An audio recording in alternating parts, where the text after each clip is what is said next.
Hello, everyone. Welcome to the Skull Session Recruiting Podcast brought to you by BuckeyeHuddle.com.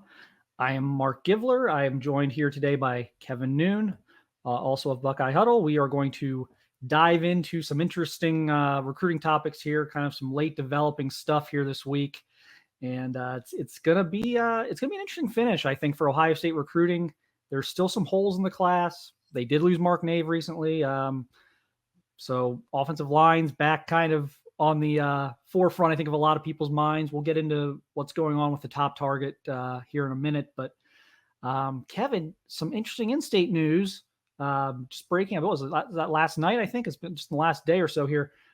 Eli Lee, 2025 linebacker out of Akron Hoban that we've talked about on the site several times in the past, got an offer from the Buckeyes. So the Buckeyes have made a move on an in-state linebacker in 25. James Laurinaitis, Jim Knowles pulling the trigger there. We've watched Eli. We got a chance to see him early in the season at the showcase at the Hall. Kind of a ball hawking linebacker. Is kind of one of those guys who's always in the right spots. Too early to offer, right time to offer, too late to offer. What, just your thoughts on the timing of this. And obviously I think it's not a huge shock, but we probably both think he's a good bet to now be in the class. Stop me if you've heard this before, but you better be damn sure with an in-state kid if you're going to offer him. And I think Ohio State is damn sure about him. And I think that Eli Lee is a tremendous prospect. So I don't think it's necessarily too early. How many times do we say Ohio State has waited too long to get involved with some of these in-state kids? I mean, if you have somebody in your backyard, why don't you get that offer out there, get to the top of the pack, and not let anybody else move in? You don't want to let an in-state kid suddenly start to fall in love with Kentucky, because we know that Kentucky is going to offer in-state Ohio kids out of the cradle. I mean, that's just their strategy. They have to get in early, and Ohio State has to make sure that's there. Well, Eli Lee has put enough tape together here in his junior season for that to be made possible. So I think it's a really good offer. Yeah, I agree with you. I certainly think Ohio State is far and away the team to beat here. I don't think Eli is in a hurry to end his recruitment by any stretch, but yeah, I like Ohio State's chances. I really like Eli. We've talked about him a lot over the past year on the site and just various events he's been at. Look, they've seen him at camp. He had their little barbecue there at the end of July. They've been around him a lot. Hoban plays. I've seen the major players in Ohio this year. I think Hoban's the best team in Ohio. I would love to see them play St. Ed's for a state championship. I think that'd be amazing if they did an all divisions thing. Of course, it's not going to happen, but I think Hoban is tremendous. They play great schedule. He is having an awesome season. It feels like the season just started, and I have to tell myself, dude, the playoffs are coming in a couple weeks. So it's actually more than halfway over the regular season. So, but he's had a tremendous junior season. He's a very productive kid. Reminds me a little bit of Tommy Eichenberg coming out of St. Ignatius, where I don't think he's going to just completely amaze you from a measurables standpoint, the way I don't know, Malik Harrison might have coming out when Malik was more of a project than a football player. Eli's kind of on the other end of that spectrum of solid athlete, but nothing totally freaky. But he just makes he's in on every play. And Tommy was like that in St. Ignatius. I kind of complained for a year that Ohio State hadn't offered Tommy Eichenberg. Why are they not offering Tommy Eichenberg? Every time I go see St. Ignatius play some other Division I powerhouse, Tommy Eichenberg has 15 tackles, whatever. And it's kind of what Eli Lee is doing this year at Hoban, where it's just every play, it feels like he's in the mix. And so he's got a nose for the football. And I think in a year where you're probably going to need to take a bunch of linebackers, because you are going to be turning over that linebacker room quite a bit the next year or two, I think it makes sense to identify someone in Ohio that you really like and kind of try and get on the board there before you go chasing some of the out-of-state guys that they're in on. So, thumbs up for me on the offer. Seen him play this year, and again, I thought made tremendous progress from last year to this year. So, yeah, I think, and I think Kevin, you said at the very end there, yes, we expect him to end up in the Ohio State class. And this may be more important than people think on that front, Kevin. They've had some weird stuff at Hoban over the years. The Clarks, Nolan Rumler, Sibley. Sibley. It's not always been great at Hoban from that perspective. There's been some bad pub that Ohio State's got there. We were almost at that point with Chip Trainum before he ended up transferring back to Ohio State after his stint at Arizona State. So that's been a rocky road, I think, for the Buckeyes in state over the years. I think they've done some things there they regret, offering some guys too early and then having to kind of gently nudge them out of a class. Just some weird stuff there. And I think with what Hoban has in 26, which is a loaded 26 class, they've already offered 2 guys from Hoban in 26. They may offer 1 or 2 more before it's all said and done. To get into some good, get some good graces, some good vibes back at what may be Ohio's top talent producing program in the next couple of years, I think makes a lot of sense. Absolutely. And I think that it is important to get the door back wide open. And Eli Lee is not we're doing this in order to get to 26. He's not a bridge recruit or anything. I mean, you offer Eli Lee regardless of what school he comes out of, whether or not it's Akron Hoban or Marion Franklin or it's, Portsmouth. I mean, none of that matters. He is a great player on his own, but I think that doing some work to maybe put to distance some of these snafus along the way certainly doesn't hurt the cause, because I was there at the games up at the Hall of Fame with you, and that team, we saw all 3 Ohio teams dominate their games, but I think it was only Hoban that got to the running clock.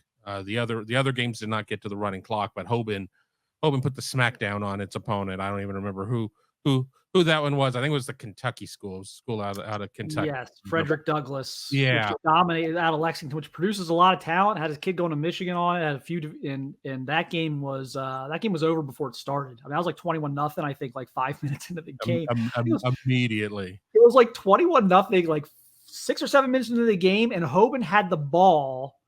And Hoban had kicked off to start the game, so it was like the life comes at you fast. The meme "life comes at you fast" or whatever. That was that game to a T. That just a dominant team this year. And the other thing I don't know if I conveyed properly on my last little thing there. The other thing with the Lee offer is because of the history at Hoban. That is why I don't think this is just a let's offer an Ohio kid, let's meet an Ohio quota, let's do this, that, or the other. They're not going to play games here again. They can't. So this is a kid they're sure about. And I think, again, if he played somewhere else, maybe you wouldn't have to play it the same way, but they're not going to do this at home. They're not going to mess around here with a Hoban guy at this point. So this is a guy they've evaluated and they like very much. Exactly. I mean, you make the move now is he a take? Yes, he's a take. You don't, an out-of-state kid, maybe you play a little bit more of, you got to offer just to show them that you're interested. In-state, it's very different.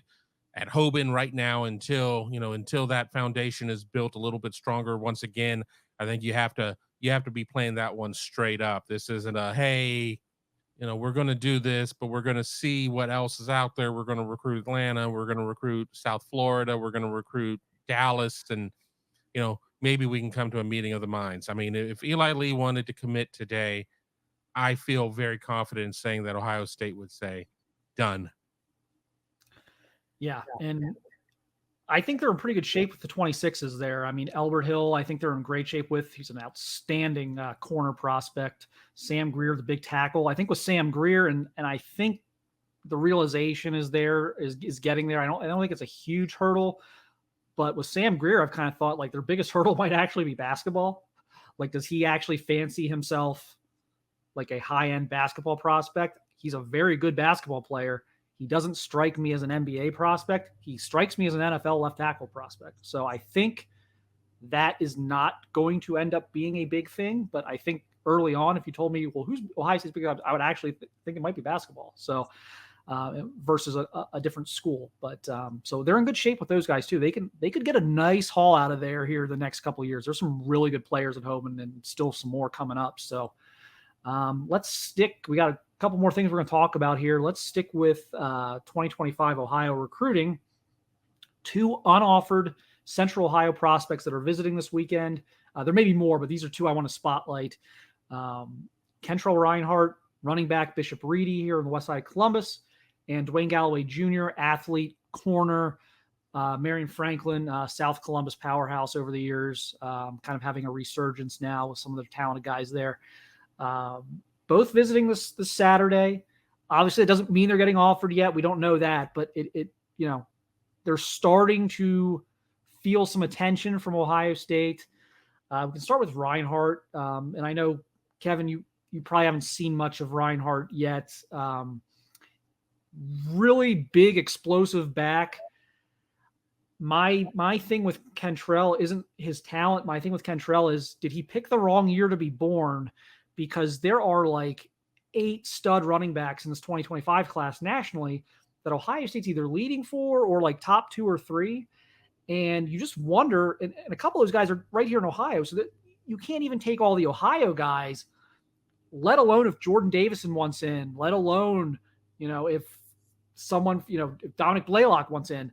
So how is that going to work? Is Kentrell Reinhardt just in a tough spot? Or could he, at one point, I don't know if this is true as of like the last week, but like first, I think 4 weeks of the season, he was leading the state in rushing. So he's having a monster season.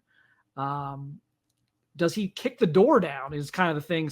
We see this sometimes where we have this, thing in our head of, well, this is the board and that's going to be the board. And, we're going to go right down the list and nothing's going to change as we go. Like sometimes kids just say, well, F your board. Like, I'm better than all these guys. I'm jumping up your board. So we'll see if Kentrell can do that. But I think that was an interesting thing. They're starting to show a lot of interest there. Yeah, I mean, I think the star watchers are the ones certainly that sit there and they see the board and they're like, well, Jordan Davison is 5 stars and Blaylock is this, and there are a couple backs out of Florida and so on and so on and so on. But you sit there and you put up the tape and the kid is in their backyard and you have to account for him. And I think really the big question is going to be too, is how deep is Ohio State going to go at running back in that class? Because I think if you talk to some people around the periphery of the program, they're like, well, they're not going to go that deep in terms of the number they're going to take. Because remember, they're taking 3 backs in 24. Even if you sit there and you say that Sam Williams-Dixon, who is being told he's a running back, if you say he's more of an offensive athlete, I mean, whether or not you call him a Xavier Johnson or however you want to classify him, could Ohio State have to sit there and try and jam 10 players down to 1? I mean, I don't think that that's realistic. I mean, I hear the people who are saying it, people who certainly around the periphery of the program, but I think that it's going to be such a talented haul that you're going to have to take a couple. And one of the other interesting points too is that we're not seeing the running back strategy from the athletes themselves that we used to see. I want to be the feature back. I want to be the guy. I want to get 30 carries. I want to be the quote unquote the bell cow. Now guys realize that there's not a lot of tread on tires these days, and you're only going to be able to take so many hits in your life. So why take all of them in college when you're trying to get to the NFL and you're trying to get to that second contract where you can really make some money? So it would be interesting to see, because what happens if Ohio State gets a Jordan Davison and decides, well, we want a second back?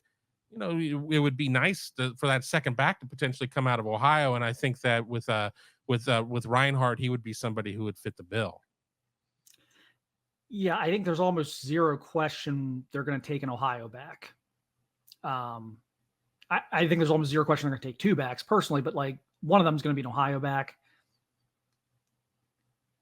I would guess Bo Jackson right now is in the leader in the clubhouse there, but none of these guys have committed. So, we'll see how that goes. But yeah, it's it's kind of a blessing and a curse for Ohio State right now.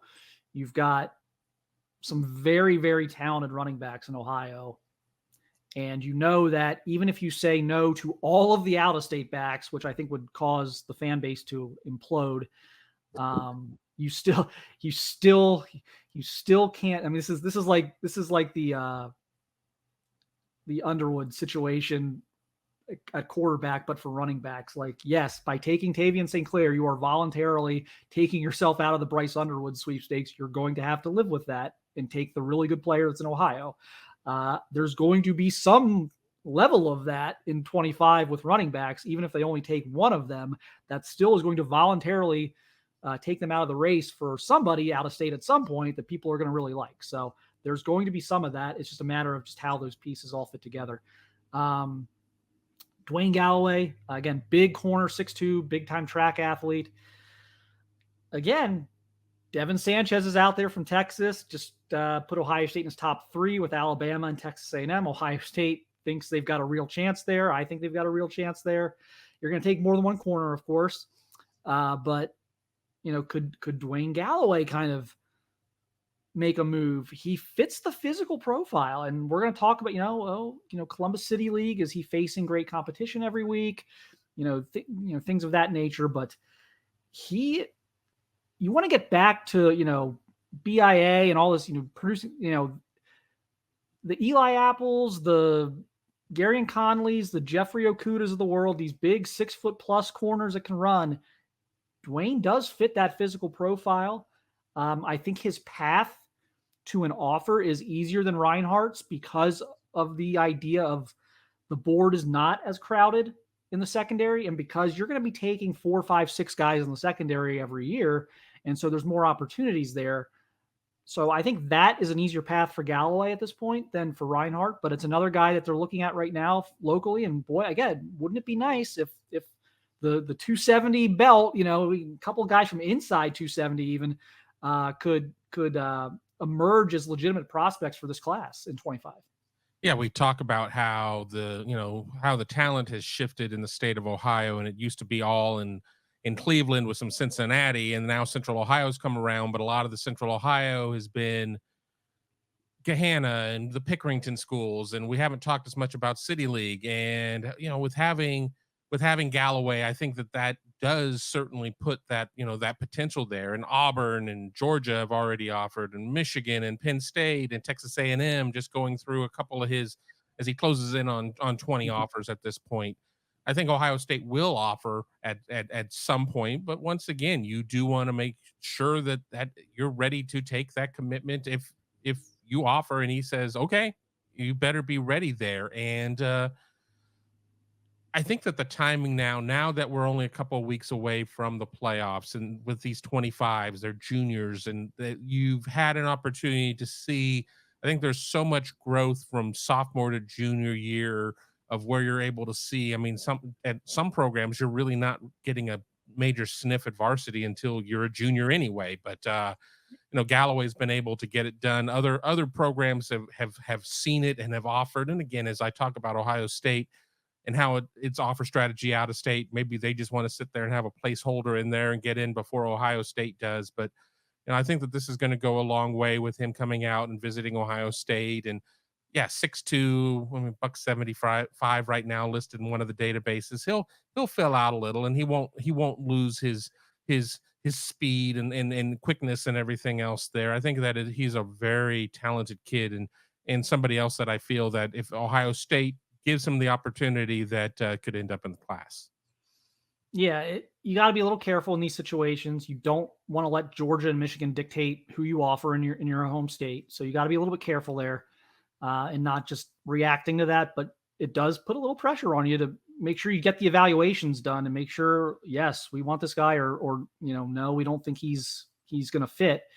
It does put a little urgency there to get that evaluation. So be interesting to see what comes out of that here in the coming weeks. But he's not just maybe the hottest prospect in Ohio right now. I mean, has a 2025 in the country picked up the offers he's picked up the last couple of weeks? I don't know. I mean, he's one of the hottest, fast rising guys in the entire country right now, which is kind of interesting to say. So keep an eye on that one, obviously, this weekend, see what happens there. We'll move to 2024. Obviously, we can talk about other stuff. I want to do a live episode here at some point. Maybe coming out of the Maryland game, we'll do a live recruiting chat on here and can take questions or take Twitter questions, whatever we do. But there are two pressing issues continue to be the offensive defensive lines in 2024. There's a lot going on with defensive line right now. The one guy I want to talk about today in this episode is Dominic Kirks, who is visiting this weekend. I've talked about him a lot over the past year as a guy in Ohio to keep an eye on. I reported, Alex, I think, broke the news of the visit. I reported a couple weeks ago, like, hey, this is no longer a guy I think they should look at. This is a guy they are looking at, they're talking to. So it's not a huge surprise that this visit is being set up now. It's an unofficial. They haven't offered yet, but boy, they need defensive linemen in this class. He was awesome this summer. I saw him at camps. I'm going to get up and see him here soon for a game before the season ends.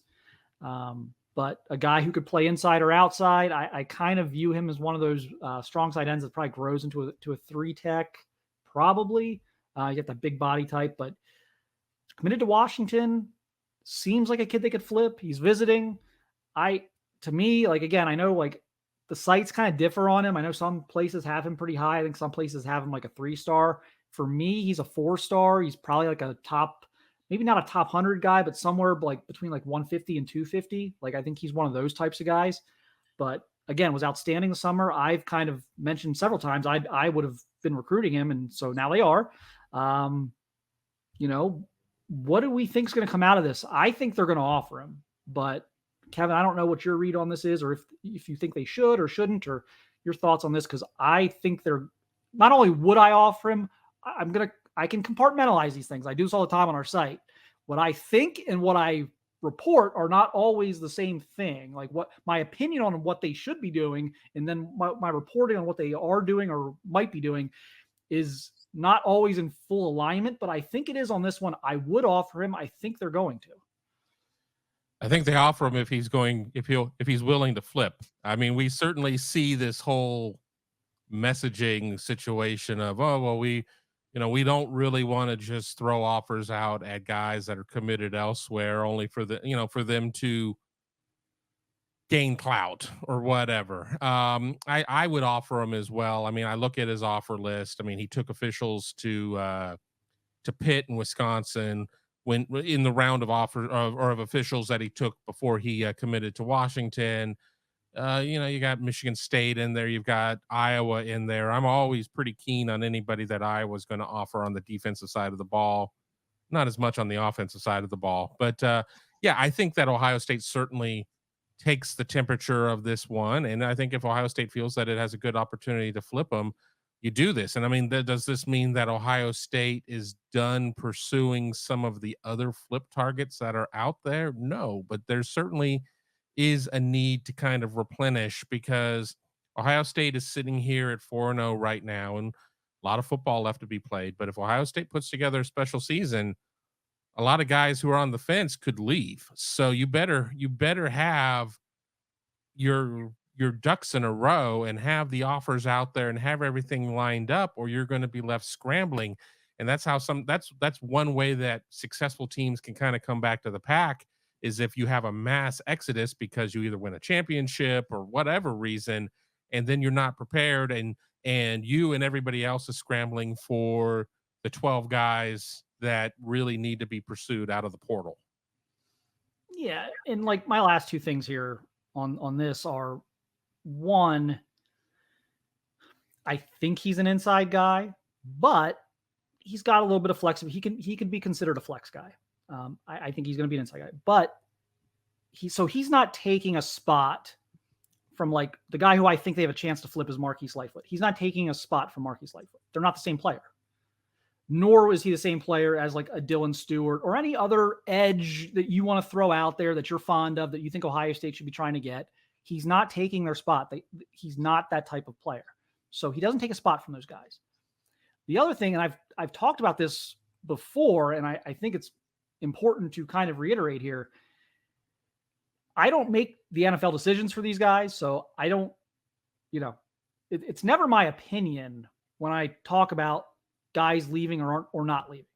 I'm talking about what I'm hearing they might do. And if it's not always like a good decision. And sometimes I'm hearing guys about to make a bad NFL decision.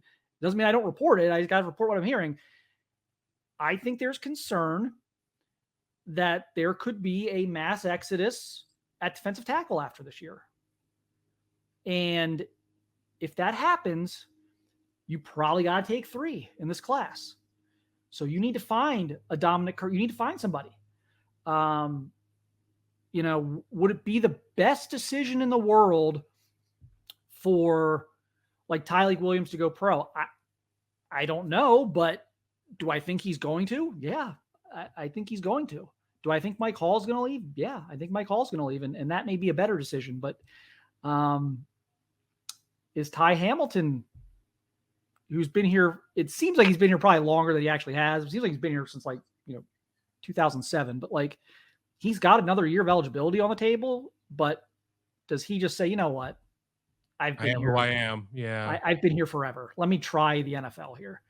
Does that happen? Because if that all happens, you got Tyrone Malone and Caden McDonald, and you're getting thin. So they need to insulate themselves against that. And again, I'm not sitting here making 100% firm predictions on each one of those guys and what their status is, but I can promise you from the conversations I've had, and this has been ongoing since the summer, Ohio State is not unaware of the idea that they could lose a significant portion of their defensive tackle rotation early to the NFL. And so you need to be prepared for that.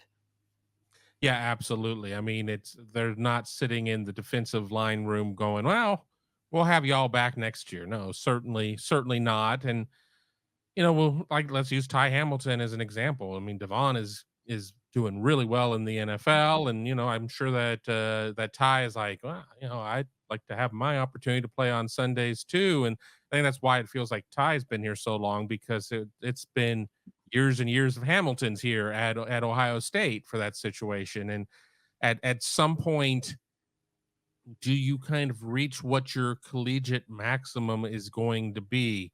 If your ceiling is that you're going to be a 3rd round pick, whether it's this year or next year, you probably want to sit there and get to the point of where you are in the league, and NIL notwithstanding, making real money at that point, and being able to focus solely on football at that point. I mean, Ty's been here a long time, I'm sure, and I don't know where he is in his degree track, but I assume he's got to be close to it if he's not already there yet at this point. One of the things that posters over at Buckeye Huddle mention all the time over on the Huddle board is, I hope this player redshirts or this player comes back. And that's all fine and well. And, I understand that your rooting interest is for what the team is and what the team product is. But, if you're rooting for the players themselves, you want to see them move on and get to the league and continue that tradition in the National Football League. And there are going to be guys that are going to do that, whether or not that's necessarily the right decision for them or maybe not as right of a situation. Yeah, and we can get into the whole the NFL pension program and time value of money and everything else. We can save those for a different podcast episode. But yeah, there's a lot of factors that go in there, and NIL makes things a little bit more interesting now, where if you can put together some type of decent NIL package, maybe you can get a guy. It didn't help with Luke Whippler last year, who, I'm not faulting, Luke made the decision he felt was best for him, but, Luke left a couple years of eligibility on the table to go be the Browns, 3rd string center.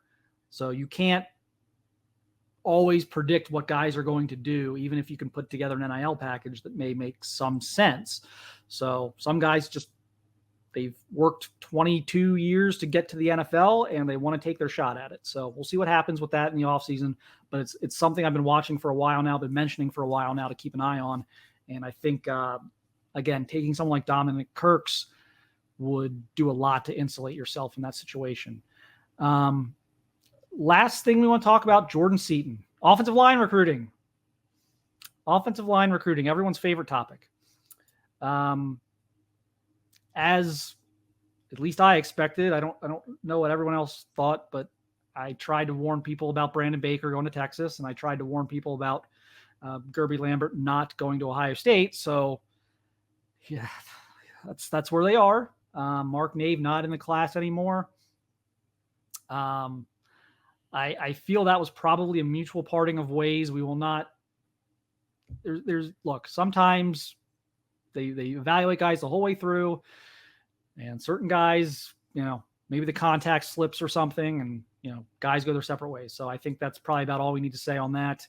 But Jordan Seaton, I've said this was not an on again off. I've said this has been on the whole way. There was some rocky months there in the spring, but Ohio State never went away. They've been tracking Jordan the entire time. They've had a relationship with Jordan the entire time. Had a relationship with Jordan's inner circle the entire time. And Jordan has done a tremendous job. I've talked to college coaches about this. I've talked to the people at IMG about this, in addition to obviously talking to Jordan about this. But obviously Jordan's going to say Jordan's doing all the right things. But I've talked to the IMG people, talked to the college coaches about this.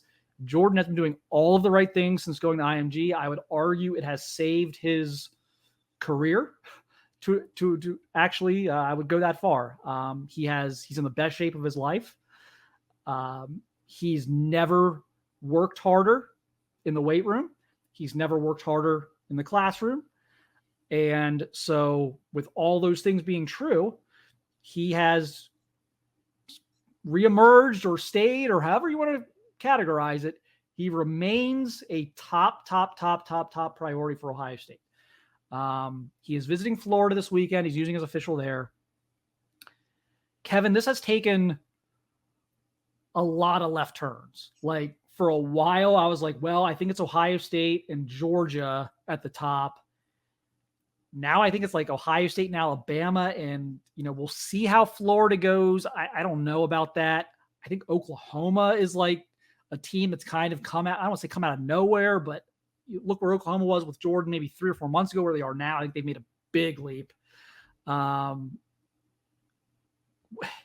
November 11th now. I mean, it was going to be this month. Now it's going to be November 11th at Ohio State. That, I tend to think that's going to have to stay, just kind of the way their schedule works in November. I don't know that there's too much flexibility there with, the Michigan game's a road game and everything else. But should we buckle up for some more left turns here, I guess, is what I'm getting at here down the stretch. Yeah, I was going to say, tell me exactly when he's going to be on campus, 150%. And at that point, I'll be like, okay, well, now I really feel that everything is moving in a direction. But yeah, Ohio State has always been there. And for whatever reason, I think the networks have been very short on Ohio State's chances with Seaton. I never see Ohio State mentioned there. I don't necessarily know what's behind that. I mean, they have their sources, they talk to their people, whatever, but it certainly is an opportunity for Ohio State to just stay there and keep plugging and keep working on it. And, if that visit does end up happening and taking place, then you see what goes on. I believe that Seaton wants to be an early enrollee, which, again, the difference between a December signing period and a February signing period is not gigantic, but Ohio State certainly could put itself in a good position there. South Carolina has an official visit slated for the 18th, the week after what would be the Ohio State visit. I think the Buckeyes really could show a lot there. And I think Ohio State certainly could show that there is a need for Jordan Seaton to come in and have that impact player year one, just based on Ohio State still trying to turn over its offensive line room in a lot of regards from some misses from the Greg Stuarra era. So if Ohio State's able to get him on campus and is able to do some of those things, I mean, Ohio State certainly has landed kids from IMG before. And just, the way that Ohio State recruits the family and recruits everything else, I think that Ohio State certainly has an opportunity. But yeah, they're going to be about 7 more left turns in this one before we get, pen to paper. I think it's good for Ohio State. This went from October to November. I think you want him on campus late. You've already had him on campus. This won't be his first visit to Ohio State. So he's seen Ohio State. You've built relationships with him. You want to be one of the teams that gets one of the last words in with him, both via the official, and then I'm assuming this is going to go to in-homes. He has told me this would likely not be over before Thanksgiving every time I've asked him over the past year. So I expect this will probably go into December. And so at that point, you're likely talking in-homes.